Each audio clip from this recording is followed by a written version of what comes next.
রাস্তা ফাঁকা করে দিদি, উঠেন উঠেন, রাস্তা ফাঁকা করেন। আপনাদের কি সমস্যা আছে সব শোনা হবে, কিন্তু এইভাবে রাস্তা দাঁড়িয়ে থাকলে কিন্তু হবে না। সব হবে, আপনার রাস্তা উঠে যাবে। না না, এভাবে বলতে তো হবে না। আরে যাওয়ার ব্যবস্থা আছে তো, আমরা বলবো। আপনার যদি রাস্তা ব্লক করে হবে নাকি?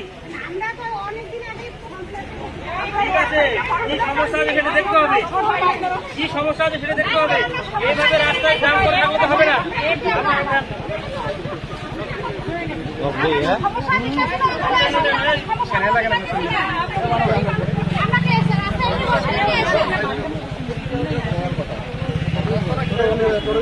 কত মিটিং যায় খেলা পালিয়েছে কেন ভাই?